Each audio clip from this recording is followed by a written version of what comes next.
narasumber yang hadir hari ini untuk memberikan sedikit update pada teman-teman. Jika mungkin ada sebagian dari teman-teman yang belum mengikuti kegiatan peluncuran ataupun Rakornas Pendidikan Anti Korupsi tahun 2023 ini.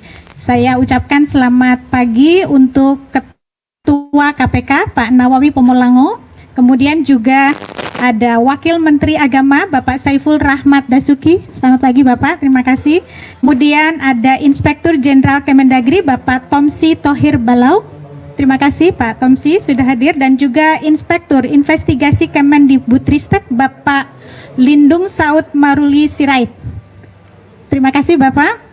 Dan kemudian Deputi Bidang Kajian dan Inovasi Manajemen ASN LAN Bapak Agus Sudrajat di ujung sana. Baik, terima kasih Pak. Dan tentu saja Deputi Pendidikan dan Peran Serta Masyarakat KPK Bapak Wawan Wardiana. Pagi Pak Wawan. Bapak Ibu dan rekan-rekan jurnalis, hari ini seperti tadi sudah disampaikan ada sekurangnya 5 agenda begitu ya yang akan dilakukan, dan tadi diantaranya sudah diluncurkan Stranas implementasi PAK dan juga modul atau panduan PAK untuk 4 jenjang pendidikan mulai dari dini, dasar, menengah, dikti dan juga pelatihan untuk KSN, kemudian juga apresiasi praktik baik implementasi PAK. Ada beberapa hal yang kemudian menjadi catatan dan juga rencana ke depan dalam upaya sinergi dan kolaborasi KPK bersama kementerian lembaga terkait dalam mendorong implementasi PAK sebagai bagian dari upaya penanaman nilai integritas. Izin untuk kemudian mengupdate sedikit Pak Ketua untuk bisa menyampaikan terkait dengan rangkaian kegiatan ini. Kami persilakan Pak Nawawi. Terima kasih, Nabi. Assalamualaikum warahmatullahi wabarakatuh. Selamat siang, salam sejahtera untuk kita semua. Rekan-rekan media yang kami hormati, hari ini kita melaksanakan rapat koordinasi anti korupsi untuk tahun 2023.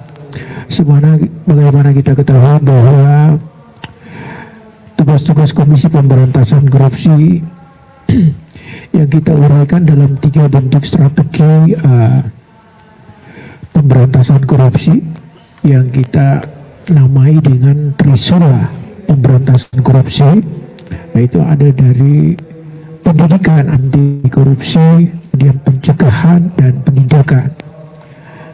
Rakornas PAK ini merupakan implementasi daripada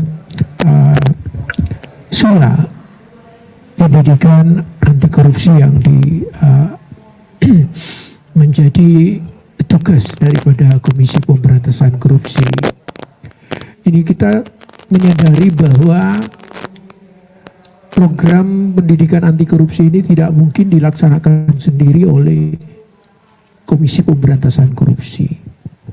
Kita harus bekerja bersama, bersinergi bersama dengan seluruh stakeholder yang terkait dengan aspek pendidikan itu.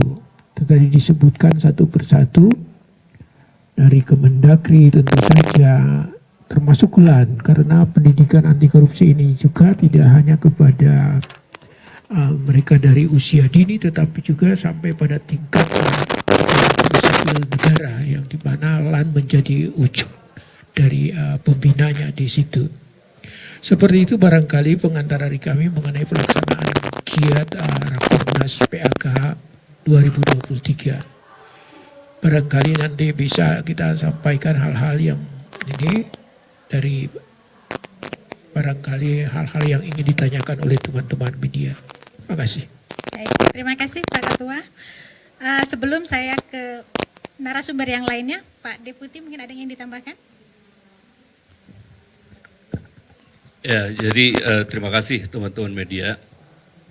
Sebagaimana tadi dijelaskan bahwa kami di Kedeputian Pendidikan dan Peran Serta Masyarakat selain memberikan pendidikan anti korupsi secara formal, tapi juga kami melakukan sosialisasi dan kampanye anti korupsi, kemudian pendidikan dan pelatihan anti korupsi, kemudian juga bagaimana membina peran serta masyarakat.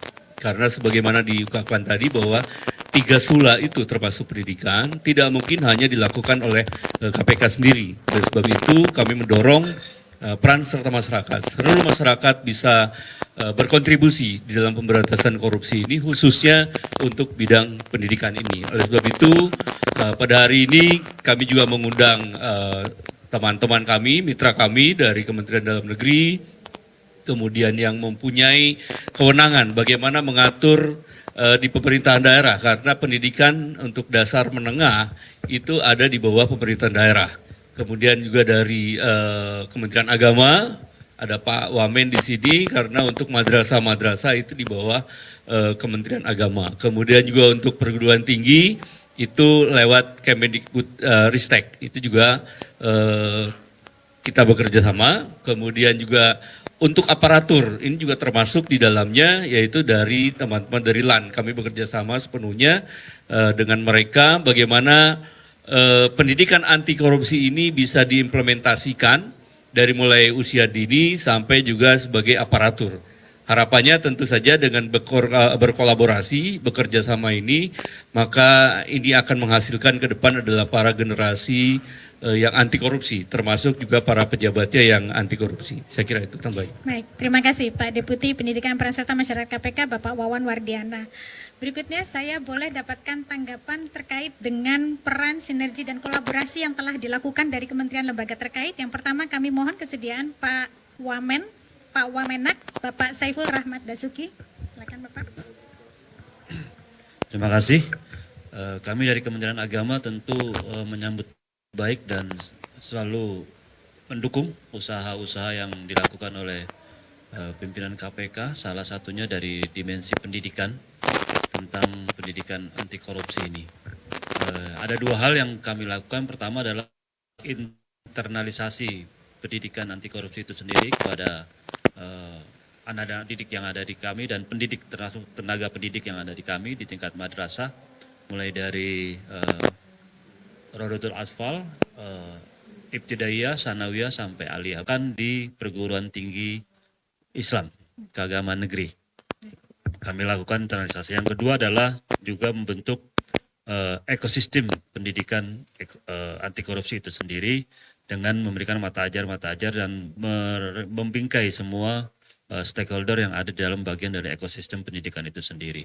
Ya, kami menjadi bangga, menjadi bagian dari usaha untuk melawan extraordinary crime ini. Mudah-mudahan ini mendapat capaian yang sesuai dengan apa yang kita niatkan. Terima kasih. Baik, terima kasih Pak Wamen. Dan berikutnya kami mohon dari Inspektur Jenderal Kemendagri, Pak Tomsi.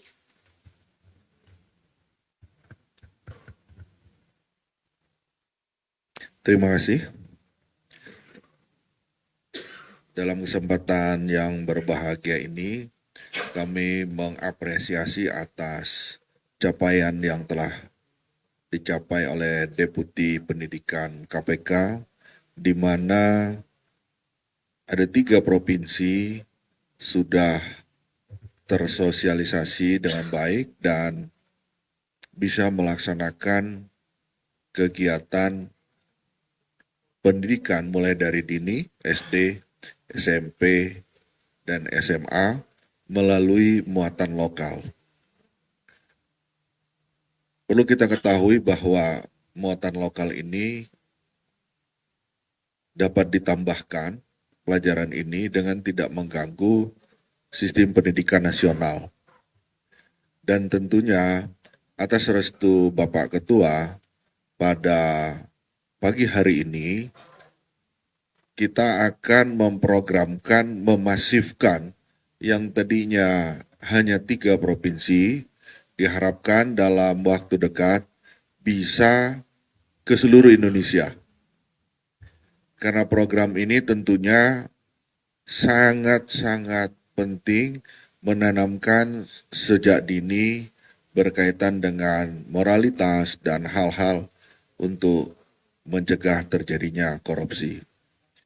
Sekali lagi, kami akan ikut mensupport sehingga seluruh program dapat terlaksana dengan baik, dan tentunya kami juga bertekad untuk Gaspol bisa menyelesaikan program ini ke seluruh Indonesia dalam waktu yang secepat-cepatnya.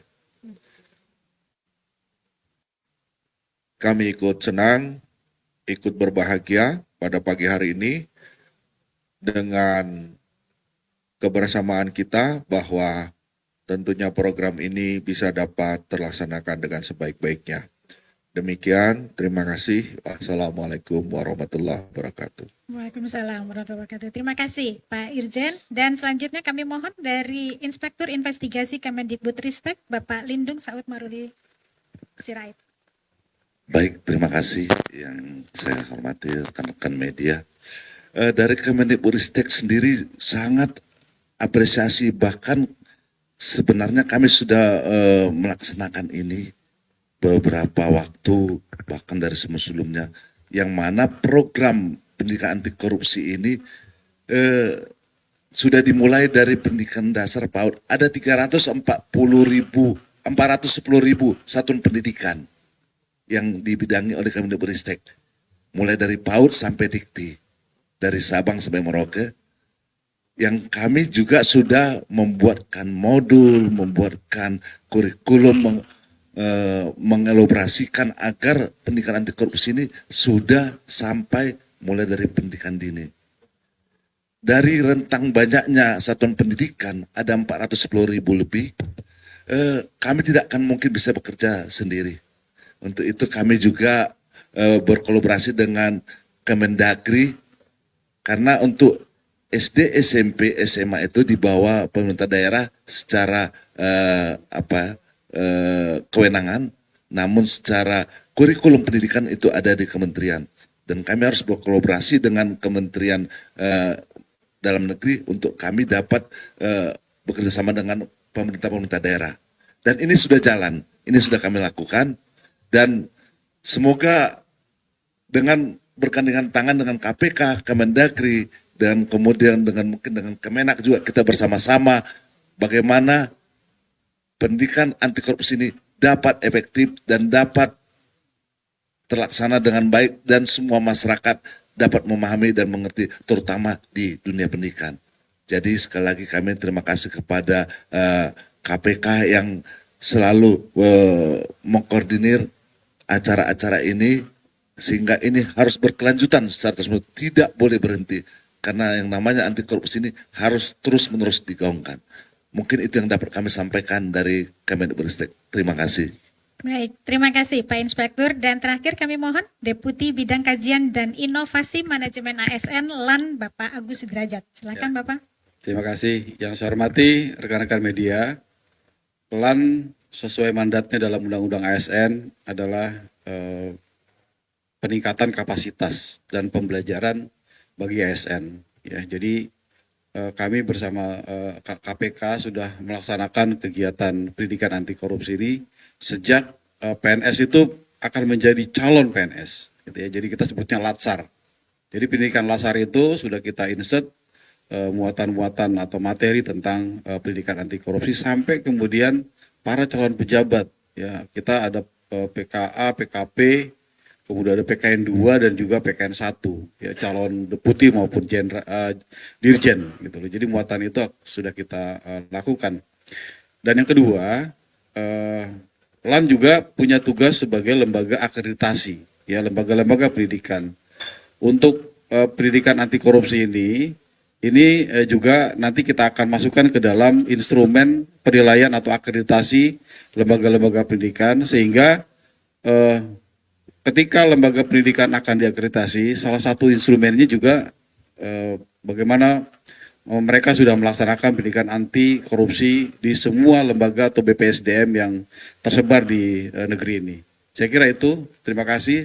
Kerjasama ini dengan KPK cukup baik. Assalamualaikum warahmatullahi wabarakatuh. Waalaikumsalam warahmatullahi wabarakatuh. Terima kasih Pak Deputi. Baik Bapak Ibu dan rekan-rekan jurnalis, baik yang mengikuti konferensi pers di ruangan ini maupun yang mengikuti melalui akun media sosial KPK, kami akan buka sesi tanya jawab dan kami mengundang rekan-rekan untuk bisa berinteraksi dengan kami. Untuk teman-teman yang mengikuti konferensi pers melalui akun media sosial KPK, silakan memanfaatkan fitur yang tersedia untuk menyampaikan tanggapan ataupun pertanyaannya. Kami buka dulu kesempatan pertama untuk rekan-rekan yang hadir di ruangan ini. Silakan. Nama, medianya, dan kemudian pertanyaannya ditunjukkan untuk siapa. Baik, terima kasih untuk kesempatannya. Saya Nadila M. Saleh dari TV One. Pertanyaan pertama saya untuk Pak Nawawi, ya punten Pak.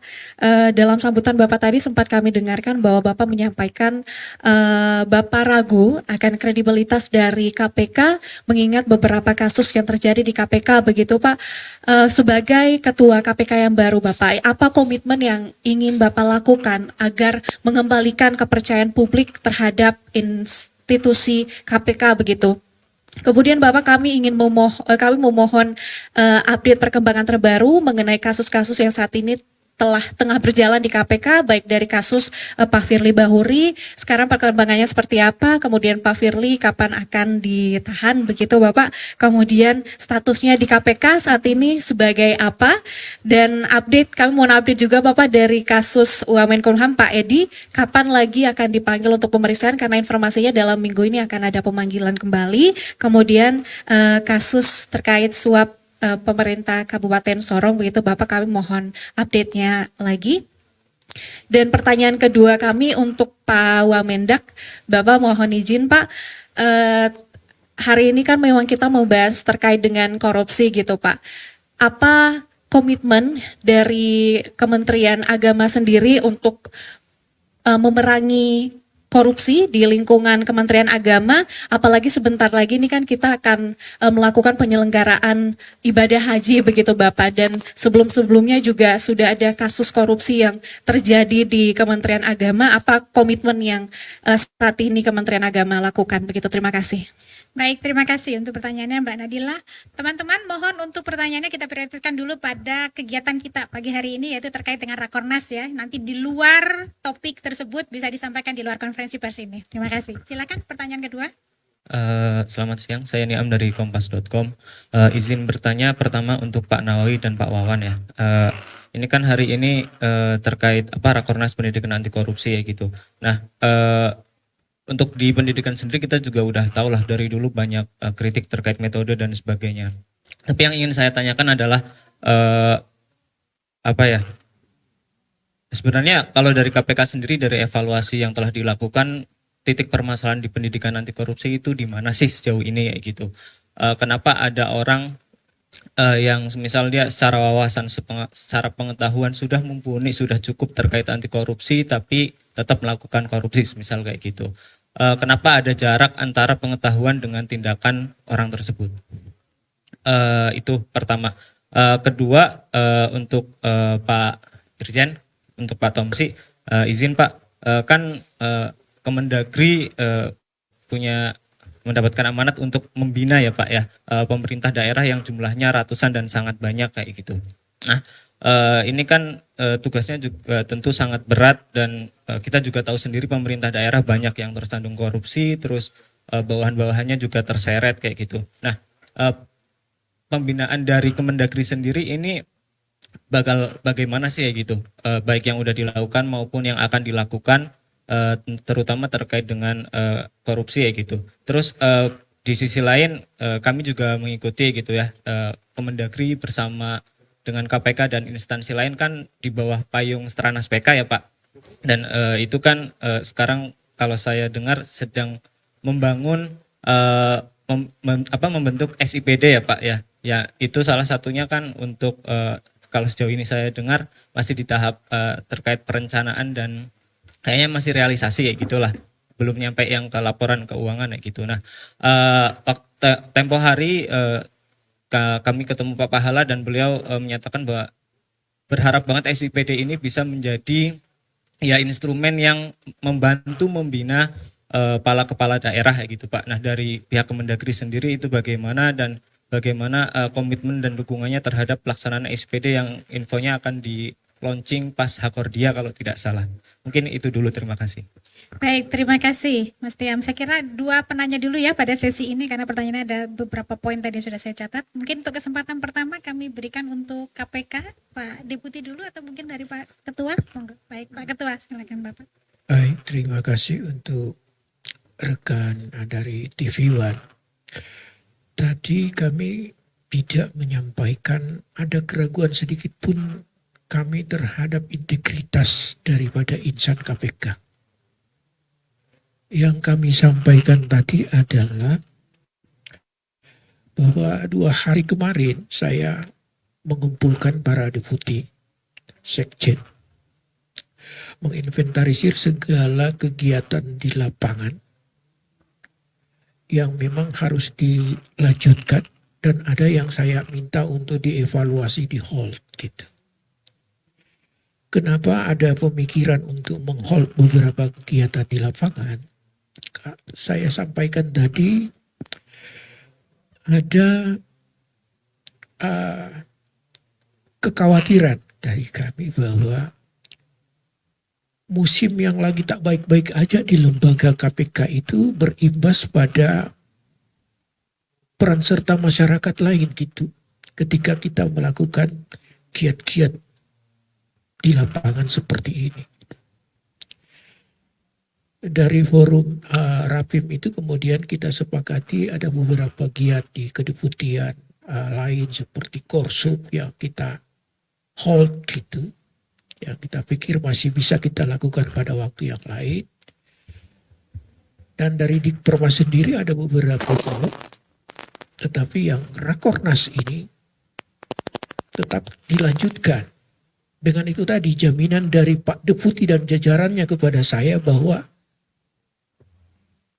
musim yang lagi tak baik-baik aja di lembaga itu tidak akan berefek pada acara pada hari ini. Dan hari ini beliau bisa buktikan kepada saya gitu bahwa begitu banyaknya kehadiran undangan, kolaborasi yang dibangun bersama beliau-beliau ini. Pak Wamenak masih datang gitu. Pak Irjen Kemendagri masih meluangkan waktu untuk datang untuk giat yang seperti ini. Ada rasa bangga diri bahwa insya Allah giat-giat KPK di tengah musim yang lagi tak baik-baik ini masih tumbuh di mitra-mitra kerja daripada Komisi Pemberantasan Korupsi, khususnya yang berhubungan dengan kedeputian pendidikan dan masyarakat. Hal-hal yang lain yang tadi disampaikan, sebagaimana disampaikan Mbak Ipi tadi, barangkali di hold dulu ya Mbak. Atau barangkali kita bisa pindah tempat nanti di Kuningan sana, baru hal-hal yang tadi kita sampaikan lebih lanjut itu. Untuk rekan dari Kompas.com, gitu. Kedeputian Dikmas ini boleh dikatakan adalah kedeputian yang baru kita bangun dengan Perkom 7 2020. Jadi ada 2 kedeputian yang kita bangun dengan Perkom 7 2020 itu, yaitu kedeputian koordinasi supervisi dan kedeputian Dikpermas ini. Ini Dikpermas ini memiliki 4 direktorat gitu. Ada Direktorat Jejaring Pendidikan, ada Direktorat Peran Serta Masyarakat, ada Direktorat Sosialisasi dan Kampanye Anti Korupsi, ada Direktorat Pendidikan dan Pelatihan Anti Korupsi gitu. Tadi secara bercanda saya katakan mungkin bisa digenapi jadi 5 gitu. Tambahin Direktorat Pantun dan Puisi Anti Korupsi gitu. Saya candai seperti itu. Evaluasi kita lakukan terhadap semua program itu. Apa kira-kira yang agak ini. Tetapi nanti evaluasinya itu kita akan kolaborasikan juga dengan kedeputian lain. Ada struktur organ di kita itu di kedeputian pencegahan dan monitor itu. Ada struktur organ situ Direktorat Monitoring. Dulu dikomandai juga itu oleh sama Pak Deputi itu. Dulu namanya Direktorat Litbang. Yang kemudian kita rubah. Kita kaji segala sesuatu yang berkenaan dengan apa kira-kira yang harus kita benahi. Kita sempurnakan dari program-program Direktorat Kedeputian Dikmas ini yang belum sejalan, yang paling belum ngepas itu. Tetapi dari 2 tahun dibangunnya kedeputian ini, dengan apa yang ditampilkan belakangan ini, kita dengan program kemarin di Kalimantan Timur. Kemarin kita ada program desa anti korupsi, dan hari ini dengan pendidikan anti korupsi. Kita melihat sepertinya kedeputian Dikmas ini ada di jalan yang benar gitu. Ada lagi on the track-nya gitu. Ya, evaluasi sementara yang bisa kami lakukan. Kami akan terus melakukan evaluasi terhadap kerja-kerja ini dan apa yang harus disempurnakan, termasuk nanti masukan-masukan dari media. Terima kasih ada konsen terhadap selama ini ada problem memang di kita, makanya kita sampai memisahkan jubir itu dengan jubir penindakan dan jubir pencegahan gitu. Karena yang laku terjual itu sepertinya cuma hal-hal yang berhubungan dengan penindakan. Makanya kami tampilkan ada jubir pencegahan untuk menjual produk-produk yang semacam ini gitu. Saya tidak tahu dengan cara apa ini Mbak Ivi bisa ngumpulin teman-teman. Tadi saya dibisikin di sana, nanti kita ada konvers Pak. Saya sempat bertanya, memang ada wartawan yang tertarik dengan yang pendidikan sama pencegahan. Tapi ternyata Mbak Ivi berhasil ngumpulin teman-teman di sini. Bantu kami untuk dengan program pendidikan anti korupsi ini. Ini bagi kami adalah salah satu sula dalam kaitannya dengan upaya pencegahan dan pemberantasan korupsi di negara ini. Kita bangun pendidikan ini, kita timbulkan kesadaran sejak usia dini pada anak-anak kita untuk menimbulkan kesadaran sikap anti korupsi. Itu sekali lagi pada rekan-rekan dari TV One, kami mohon maaf untuk hal-hal yang berhubungan dengan tadi apa yang sempat saya dengar Wamenkumham. Itu mungkin jawabannya nanti kalau pas kita di Kuningan sana gitu. Terima kasih. Terima kasih Pak Ketua. Sebelum saya ke Pak Wamenak, izin Pak Deputi mungkin bisa sedikit menambahkan terkait dengan evaluasi ataupun metode evaluasi yang dilakukan terkait dengan pendidikan anti korupsi. Ya, terima kasih. Jadi kalau bicara pendidikan memang tidak mudah gitu kan ya, tidak seperti mohon maaf di penindakan gitu kan di sini ya, kira-kira seperti itu. Butuh waktu di sini ya. Di teori behavior pun sama gitu kan ya, dari mulai kognitif, bagaimana merubah sikap ke perilaku, lalu membiasakan perilaku itu menjadi biasa sehingga nanti menjadi budaya.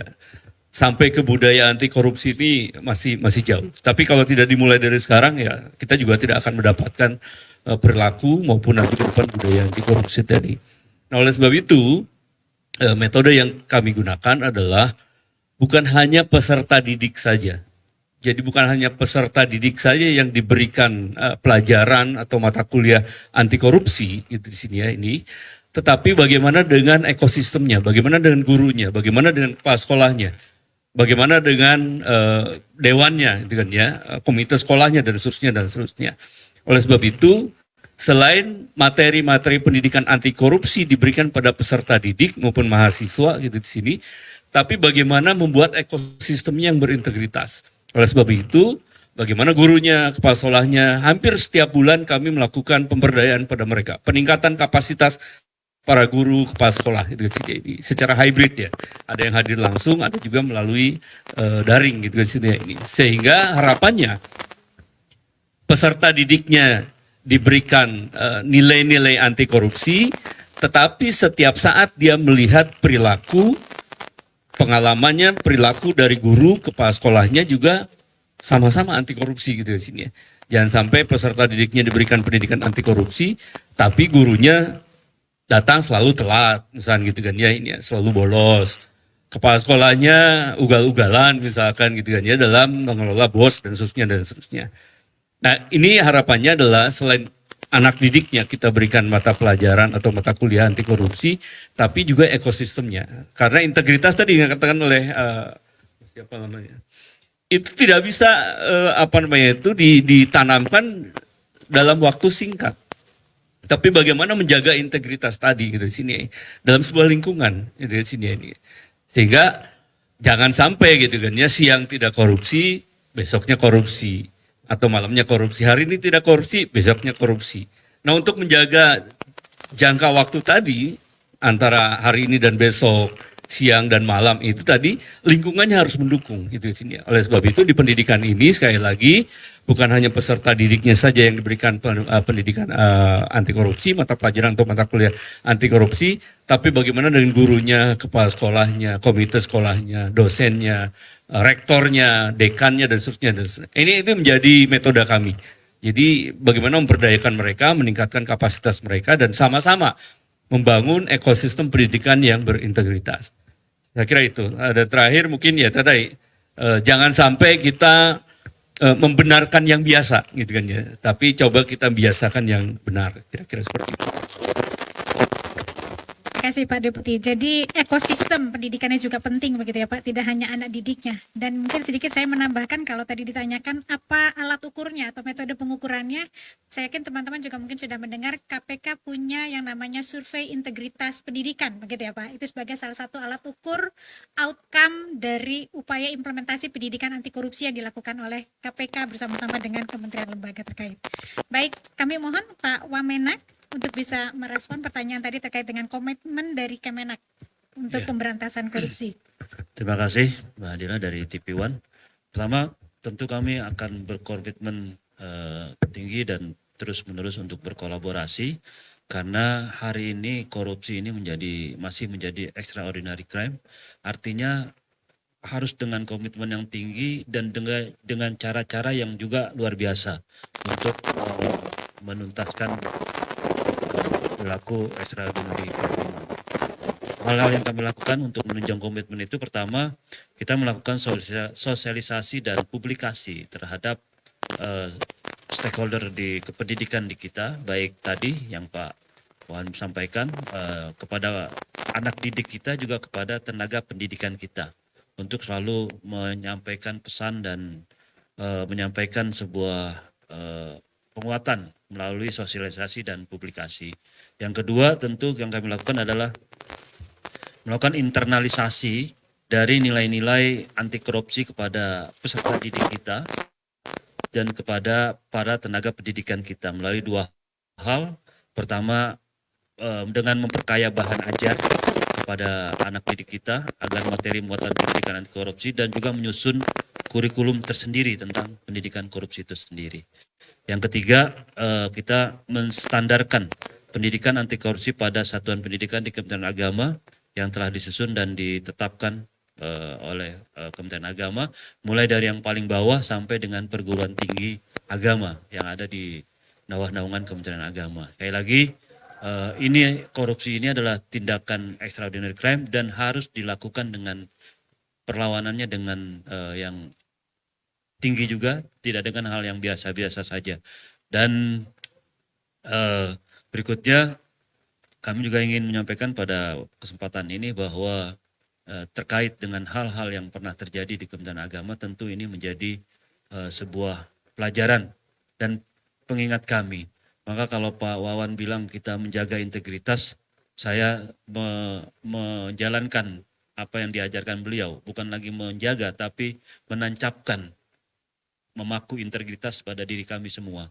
Karena kalau menjaga, tadi benar yang dikatakan Pak Wawan, kalau menjaga, paginya kita menjaga, ketika siang kita lengah, maka kita bisa saja melakukan tindakan-tindakan yang koruptif tadi. Jadi lebih tepatnya kami menancapkan paku integritas pada diri kami dan seluruh jajaran ASN di Kementerian Agama. Terima kasih. Baik, terima kasih Pak Saiful. Berikutnya saya mohon Pak Irjen Kemendagri, Pak Tomsi, tadi kaitannya dengan Kemendagri sebagai instansi pembina khususnya dalam implementasi SIPD sebagai salah satu instrumen pembinaan. Silakan Bapak. Terima kasih. Berkaitan dengan program SIPD yang sekarang terus kita perbaiki dan mudah-mudahan dalam waktu dekat bisa selesai. Di sini tentunya di dalam program tersebut kita bisa melihat mulai dari perencanaan anggaran sampai dengan penggunaannya. Tentunya dengan adanya keterbukaan tersebut, ya harapannya bahwa uang itu akan digunakan dengan efisien dan sebaik-baiknya. Kemudian penyalahgunaan juga tentunya akan menjadi berkurang. Program ini tentunya program yang sangat baik, kita support semua, mudah-mudahan tidak lama bisa selesai. Kemudian berkaitan dengan adanya kepala daerah yang kena OTT dan lain sebagainya, kita juga sudah mengevaluasi dan juga atas seizin Pak Ketua, kita juga merencanakan untuk rapat pada siang hari ini jam 2 untuk ke depan. Jadi yang pertama bahwa permasalahan pertama adalah berkaitan dengan satu, kepala daerah itu kena OTT secara umum berkaitan dengan fee pembangunan atau proyek. Yang kedua berkaitan dengan pungutan pada saat perizinan atau layanan publik tadi. Kemudian yang ketiga berkaitan dengan adanya jual beli jabatan. Nah, 3 hal ini kita sudah kaji dan tadi sempat sebentar kami laporkan dan diskusikan kepada Pak Ketua untuk upaya-upaya kita memperbaiki baik aturannya maupun sistemnya. Kemudian kita coba mendiskusikan juga untuk kerjasamanya bersama teman-teman dari Korsub dan pencegahan. Mudah-mudahan program ini bisa berjalan baik dan kita terus mengevaluasi untuk langkah-langkah berikutnya sehingga dapat mengurangi ya, adanya kepala daerah yang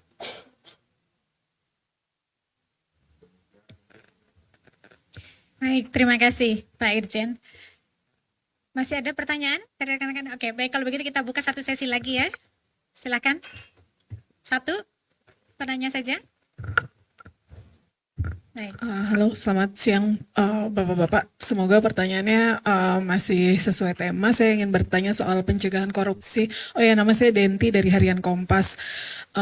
Saya mau tanya soal pencegahan korupsi, terutama sekarang ini sedang memasuki masa kampanye Pilpres begitu. Apa sih Pak Nawawi potensi kerawanan korupsi selama masa kampanye ini? Kemudian apa upaya-upaya pencegahannya? Juga kepada Pak Tomsi, bagaimana upaya memastikan agar kinerja ASN di daerah ya tetap profesional dan juga tidak ada penyalahgunaan anggaran selama masa kampanye dan Pilpres. Terima kasih. Ya, agak sedikit di luar topik kita tapi masih bicara soal pencegahan. Baik, kalau masih ada satu lagi kita buka kesempatan. Kalau tidak ada ini sesi yang terakhir ya teman-teman. Baik, cukup.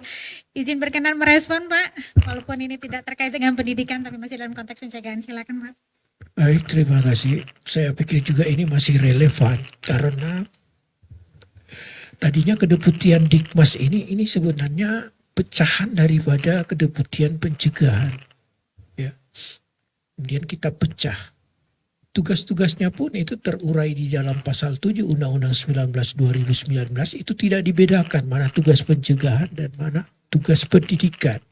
Jadi pendidikan ini sebenarnya merupakan satu bagian dari upaya pencegahan. Pasal 6 huruf A Undang-Undang 19 2019 menyebutkan bahwa tugas pokok Komisi Pemberantasan Korupsi itu yang huruf A-nya nomor urut 1-nya adalah melakukan tindakan-tindakan untuk mencegah terjadinya tindak pidana korupsi. Jadi segala upaya, daya upaya yang bisa kita lakukan, sistem yang bisa kita bangun, yang bisa mencegah potensi tindak pidana korupsi itu lahir. Apa saja itu sistem? Hanya yang tertulis kita kenal dengan LHKPN, pendaftaran LHKPN, gratifikasi, itu yang sistem yang sudah nyatanya tertulis itu. Kaitannya dengan suasana yang kita hadapi saat ini tidak hanya tugas-tugas ini dilakukan oleh satu kedeputian saja, tetapi meliputi keseluruhannya. Kemarin ketika kami mengadakan rapat struktural, hal ini pun menjadi bahasan kami gitu. Dari Deputi Pendidikan, ini sebelum musim yang sekarang ini kita sudah ini dengan beberapa program. Ada yang paku integritas. Kita undang itu pimpinan-pimpinan partai dengan anggota-anggotanya. Kita sampaikan lah mengenai seperti apa praktek-praktek pemilihan dan melahirkan nanti calon-calon legislatif yang betul-betul berintegritas. Nanti barangkali akan ditambahkan oleh Pak Deputi seperti apa giat yang dilakukan. Segala upaya kita lakukan. Kita juga melakukan kajian-kajian yang berhubungan dengan potensi politik uang dan lain sebagainya yang barangkali bisa dibenahi ke depannya oleh pemerintah gitu. Termasuk pendanaan parpol dan lain sebagainya, itu kita lakukan kajian dan lain sebagainya. Itu bagian yang dilaksanakan oleh Kedeputian Pendidikan, termasuk juga pencegahan gitu. Di sisi lain, kami juga meminta kepada Kedeputian Penindakan. Kemarin saya sudah bilang, kita jangan cuma lihat aja soal politik uang, ngasih berapa gitu. Itu kalau kita lewat di gedung KPK yang lama, itu ada layar yang ditancapkan ini, Pak Deputi Pendidikan. Hajar serangan Fajar. Gitu. Itu besar-besar ditulisnya gitu. Saya bilang nggak cuma sampai di situ gitu. Tetapi kita juga harus memberi perhatian terhadap tidak sedikit bahwa anggaran yang digunakan dalam. Kita tahu ada kurang lebih 70,5 triliun. Untuk itu. Dan kita belum tahu apakah itu mau berlangsung 1 putaran atau 2 putaran. KPK punya tugas untuk memonitor 70,5 triliun itu. KPK punya tugas untuk itu. Sekali lagi, KPK punya tugas utama melakukan tindakan-tindakan yang bisa mencegah terjadinya tindak pidana korupsi. Itu barangkali yang bisa kami sampaikan berhubungan apa saja yang bisa kita lakukan. Barangkali Pak Wawan lebih bisa menjelaskan apa saja yang sudah dilakukan sih oleh Dikmas dalam upaya kita membangun lahirnya praktek-praktek yang baik dari para peserta pemilu itu sendiri, partainya, apa saja yang sudah dilakukan oleh Kedeputian Dikmas selama ini. Silakan Pak. Terima kasih Pak Ketua. Baik, kita akan dengarkan dari Pak Deputi. Ya, terima kasih. Khusus untuk pemilu ini memang kita punya program yang namanya PCB ya, Program Politik Cerdas Berintegritas. Itu dalam 3 dimensi, yang pertama penyelenggara pemilunya, yang kedua peserta pemilunya, yang ketiga adalah pemilih. Nah, 3 dimensi ini yang kita libatkan di dalam program politik cerdas berintegritas ini, KPU, kemudian Bawaslu, kemudian DKPP, termasuk daerah, KPUD itu sudah dilibatkan juga. Kita undang ke KPK dalam program ini. Lalu yang kedua adalah para peserta. Para peserta ini kita undang juga waktu itu Ketua Umum, Sekjen, Sekum, kemudian Bendahara Umum. Kita undang ke KPK beserta dengan KPU Bawaslu untuk sama-sama mendeklarasikan menjadi peserta yang berintegritas. Dia menjalankan pemilunya sebagai peserta nanti dijalankan secara berintegritas. Yang ketiga adalah pemilih. Kalau penyelenggara dan peserta sudah kita lakukan di tahun yang lalu dan awal tahun ini, pemilih ini baru kita mulai. Itu kan ya sini ini. Kita tahu bahwa di dalam kepemiluan ini ada beberapa titik-titik yang bisa dilakukan korupsi, gitu kan ya. Yang pertama adalah di elektoral. Salah satunya jual beli suara kan gitu. Yang sering terjadi kan yang sudah ditangani oleh KPK pun demikian gitu ya. Jual beli suara antara para penyelenggara dengan peserta, itu kan di sini ini. Kalau peserta dengan peserta itu urusannya Bawaslu, bukan KPK. Tapi kalau ada penyelenggara pemilunya di situ, kemudian ada pesertanya, apalagi penyelenggara pemilunya adalah penyelenggara negara yang ada di KPU, Bawaslu juga demikian, maka itu ditangani oleh KPK. Itu adalah di elektoralnya. Yang kedua, mencegah supaya kebiasaan mereka pada saat pengeluaran kampanye dan lain-lain besar, gitu kan ya, dari hasil kajian KPK juga demikian, maka kewenangan mereka nanti pada saat menduduki jabatan, apakah itu lewat perizinan, PBJ maupun membuat regulasi, itu juga adalah titik-titik lemahnya. Nah, salah satunya yang ditarik ke depan adalah bagaimana pengeluaran mereka supaya tidak banyak. Salah satunya adalah jual beli suara. Ya. Tahun 2014 kita mungkin pernah lihat ya, atau sering kita lihat ya, beberapa daerah memasang spanduk ya. Kami daerah tertentu, apalah namanya gitu, siap menerima serangan fajar kan gitu di sini ya. Itu banyak tuh bersebaran itu di tahun 2014. Terus kami melakukan beberapa sosialisasi dan lain-lain. 2019 agak mendingan, spanduknya berubah di situ ya ini. Kami siap menerima serangan fajar, tapi tidak janji untuk memilih. Udah bagus tuh. Jadi pemikiran mereka udah bagus. 2024 ini harapannya kami menolak serangan fajar, akan kami laporkan, gitu kan ya, yang memberikannya. Jadi itu adalah satu tahapan yang kita coba berikan pada para pemilih, gitu kan ya, bahwa dulu mungkin mereka siap menerima serangan fajar, kemudian berikutnya adalah siap menerima tapi tidak janji untuk memilih. Tahun ini harusnya mereka harus menolak dan kalau berani melaporkan siapa yang memberikan serangan fajar tadi.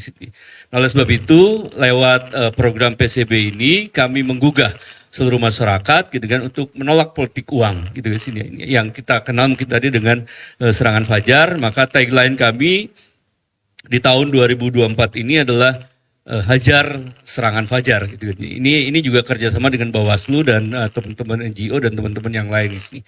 Satu lagi tadi untuk menindaklanjuti, bukan hanya sekedar kita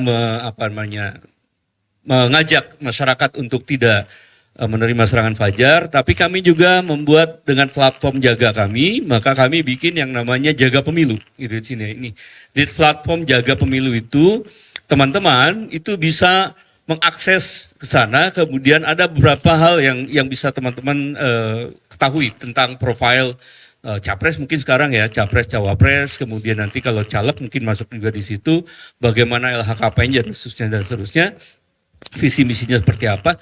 Satu lagi kami sediakan untuk diskusi, mendiskusikan dan melaporkan, sekaligus melaporkan, mendiskusikan dan sekaligus melaporkan apabila teman-teman melihat, masyarakat melihat bahwa terjadi money politik, membagi-bagikan uang, membagikan barang dan seterusnya. Itu bisa langsung dalam bentuk keluhan tadi, dalam bentuk laporan. Tapi laporannya sekali lagi harus disertai bukti gitu di sini. Kami sudah kerjasama juga dengan Bawaslu, dengan DKPP. Kalau nanti keluhannya itu terkait dengan KPU penyelenggara, maka itu ke DKPP. Kalau terkait dengan peserta, maka itu langsung ke Bawaslu gitu kan sini ya. Walaupun kami tidak masuk ke dalam Gakumdu, tetapi upaya yang kami lakukan adalah bagaimana memfasilitasi keluhan ataupun laporan masyarakat di dalam hal ini adalah terkait dengan pemilu di tahun 2024 ini. Terima kasih. Terima kasih Pak Deputi, dan tadi juga pertanyaannya ditujukan untuk Pak Irjen ini. Mohon berkenan Pak Irjen untuk bisa menanggapi. Terima kasih. Berkaitan dengan penggunaan uang pada saat pemilu. Penggunaan uang ini mau saat apa saja aturannya tetap berlaku. Pemilu nggak pemilu, pengeluaran tetap sesuai dengan persyaratan dan peraturan yang berlaku. Sehingga pada saat pemilu nanti pun penggunaan anggaran tetap sesuai prosedur yang ada. Selanjutnya tentunya arahan-arahan dari Pak Mendagri juga sudah banyak mengenai penggunaan anggaran tersebut berkaitan dengan prinsip kehati-hatian dan efisiensi.